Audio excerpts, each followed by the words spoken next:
Hello friends, कैसे हैं आप सब? बढ़िया? गुड। मैं भी एकदम बढ़िया। स्वागत है आपका आपके यूट्यूब चैनल दीपावली में। दोस्तों, किसी भी देश को चलाने के लिए उसके खुद के नियम और कायदे होते हैं जो देश के धर्म, विचारधारा, रहन सहन और जलवायु को देखकर बनाए जाते हैं, जिससे देश एक दिशा में प्रगति की तरफ अग्रसर होता है। दोस्तों, 26 जनवरी आ रही है और इसी दिन यानी 26 जनवरी 1950 को भारत का संविधान बनाया गया था। भारत का संविधान क्यों बना, कैसे बना, कब बना, इसे किसने बनाया और तो और 26 जनवरी को ही क्यों लागू किया गया, ऐसे सवालों के जवाब आपको मैं इस वीडियो में देने जा रही हूँ। अगर आप इन सवालों के जवाब पहले से ही जानते हैं तो कमेंट बॉक्स में ज़रूर लिखें और नहीं तो बने रहें हमारे साथ इस वीडियो में। लेकिन हम आगे बढ़ें इससे पहले अगर आप हमारे चैनल में पहली बार आए हैं तो जल्दी से इसे सब्सक्राइब करें और बना लें इसे अपना चैनल। साथ ही साथ बेल आइकन को प्रेस करें सो दैट जैसे ही मैं नया वीडियो अपलोड करूं आपको नोटिफिकेशन मिल जाए। दोस्तों, सबसे पहला क्वेश्चन ये है कि भारत का संविधान क्यों बना। भारत कई वर्षों से गुलाम था और बाहर की शक्तियाँ भारत पर अपना शासन करती आ रही थी और तो और देश पर अपने नियमों के अनुसार कार्य कर रही थी। सभी के अपने नियम थे। भारत आज़ादी के पहले 200 वर्षों तक अंग्रेजों का गुलाम रहा, इसलिए यहाँ ब्रिटिश नियम अनुसार कार्य होते रहे। इसलिए देश में आज़ादी जितनी ज़रूरी थी उतनी ही ज़रूरी था देश का संविधान। भारत हमेशा से एक बहुत आबादी वाला देश रहा है और इस आबादी को सही दिशा में आगे बढ़ाने के लिए देश के पास अपने नियमों, अधिकारों एवं कर्तव्यों की नियमावली होना बहुत ज़रूरी था। इसीलिए भारत का संविधान बना। दोस्तों, अब मैं आपको ये बता दूं कि किस तरह भारत संविधान की तरफ बढ़ा। सबसे पहले अंग्रेजी हुकूमत ने 1935 में भारतीयों के सामने एक नए एक्ट का ऐलान किया, जिसे भारतीय सरकार अधिनियम 1935 या गवर्नमेंट ऑफ इंडिया एक्ट भी कहा जाता है। इस कानून के कई नियम आज भी हमारे भारतीय संविधान में शामिल हैं, लेकिन यह कानून पूरी तरह से भारतीयों को कभी पसंद नहीं आया और भारत में काफ़ी द्वेष बढ़ गया। बाहर से दिखने पर यह अधिनियम संघीय शासन का था, लेकिन वास्तविक तौर पर सभी अधिकार गवर्नर के पास थे, जिसे जानकर लोग खुश नहीं थे। पंडित जवाहरलाल नेहरू ने तो इसे बिना इंजन की मशीन तक कहकर संबोधित किया और इस तरह इसका विरोध पूरे देश में हुआ। सभी दलों और जानकारों के मतानुसार 1945 में डॉक्टर तेज बहादुर ने संविधान का एक प्रारूप तैयार किया, लेकिन अब तक भारत परतंत्र ही था। परंतु इस वक्त ब्रिटिश सरकार की द्वितीय विश्व युद्ध के कारण काफ़ी हालत ख़राब थी और इनफैक्ट देश में भी एक के बाद एक नए आंदोलन जैसे भारत छोड़ो आंदोलन, आज़ाद हिंद फौज का गठन होना, इन सबों ने ब्रिटिश हुकूमत को हिला कर रख दिया था। इनफैक्ट ब्रिटिश सरकार की अपने खुद के देश की स्थिति बहुत ख़राब थी, क्योंकि जो उनके वर्तमान प्रधानमंत्री चर्चिल थे उनकी हार हो चुकी थी और नए प्रधानमंत्री बन चुके थे। ऐसे में सत्ता में आते ही भारत पर अपना कब्जा छोड़ना इन्हें थोड़ा रास नहीं आ रहा था। इन्होंने अपनी फूट नीति को अपनाया और कांग्रेस और मुस्लिम लीग को अलग कर देश के विभाजन की योजना बनाई। ब्रिटिश के वर्तमान प्रधानमंत्री ने कैबिनेट के 3 मंत्रियों को भारत भेजा और अपनी बात सबके सामने रखी। इस मिशन को कैबिनेट मिशन कहा गया। अब मैं आपको बताती हूँ कि कैबिनेट मिशन था क्या। यह मिशन 1946 में भारत आया, जिसमें 3 मुख्य सदस्य भारत भेजे गए। इस मिशन का मुख्य उद्देश्य उन विकल्पों को तलाशना था जिसके जरिए भारत की सत्ता भारत के हाथों में सौंपी जा सके। उस समय कुछ ऐसी परिस्थिति उत्पन्न हुई कि कैबिनेट कमीशन की पहली बैठक पर कोई हल न निकल सका।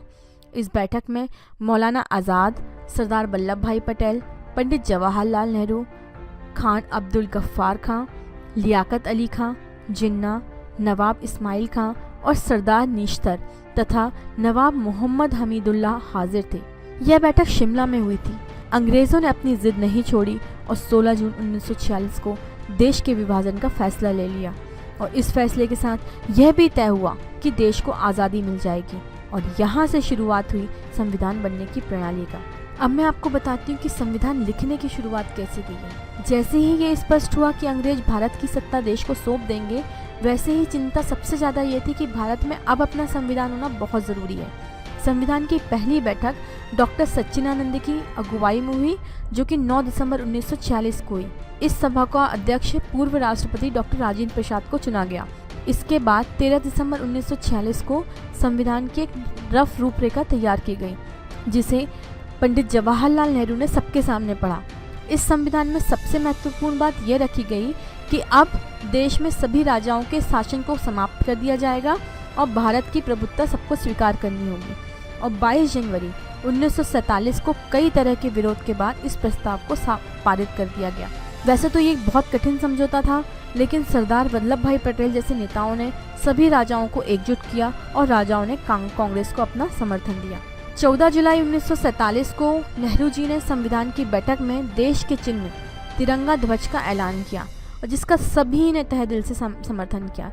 इसके बाद अंग्रेजों के द्वारा हुई बातचीत के आधार पर भारत पाकिस्तान का विभाजन हो गया और इतने संघर्षों के बाद 15 अगस्त 1947 को देश आज़ाद हो गया। देश आज़ाद तो हो चुका था, लेकिन इसे एक दिशा में सुचारू रूप से गति देने के लिए भारत का संविधान अभी भी पूर्णतः नहीं बना था। पहले संविधान का ढांचा बनाया गया था, लेकिन बहुत सारे लोगों ने इसे स्वीकार नहीं किया गया था। इसलिए एक नई कमेटी का गठन किया गया।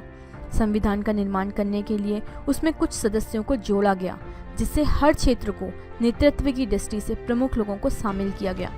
संविधान को तैयार करने में 389 सदस्यों की भूमिका रही और इस समिति के सदस्य डॉक्टर भीमराव अंबेडकर को बनाया गया। संविधान की कमेटी में कौन कौन से सदस्य शामिल थे वो मैं आपको बता देती हूँ।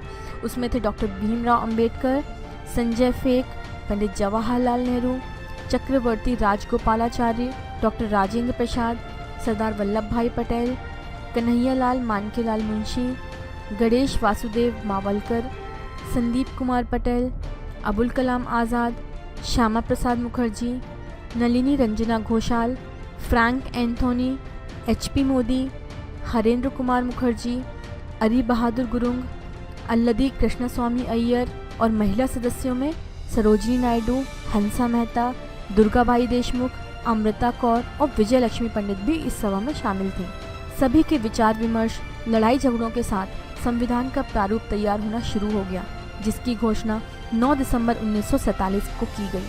सभी सदस्यों के साथ मिलकर संविधान तैयार हुआ, जिसमें कई निर्णय हुए, जैसे मातृभाषा, राष्ट्रीय गीत, राष्ट्रीय गान, अधिकार, कर्तव्य आदि आदि। अब मैं आपको बता दूं कि संविधान कब बनकर तैयार हुआ और उसमें कितना समय लगा। तो दोस्तों, इतनी जनसंख्या वाले देश का संविधान, जहां कई तरह के धर्म, जाति, प्रजाति के लोग पाए जाते हैं, लिखना इतना आसान नहीं था। इसे लिखने में 2 वर्ष 11 माह और 18 दिन लग गए, जिसमें 114 दिनों तक आपसी बहस हुई और 12 अधिवेशन भी पेश किए गए। 166 दिन तक मीटिंग की गई और कई बार जनता से सलाह मशवरा भी किया गया, जिसके लिए प्रेस का सहारा लिया गया। और इस तरह 284 सदस्यों के हस्ताक्षर के बाद हमारे देश का संविधान 24 जनवरी 1950 को तैयार हो गया और इसे 26 जनवरी 1950 को पूरे देश में लागू किया गया, जिसे हम गणतंत्र दिवस के रूप में प्रतिवर्ष मनाते हैं।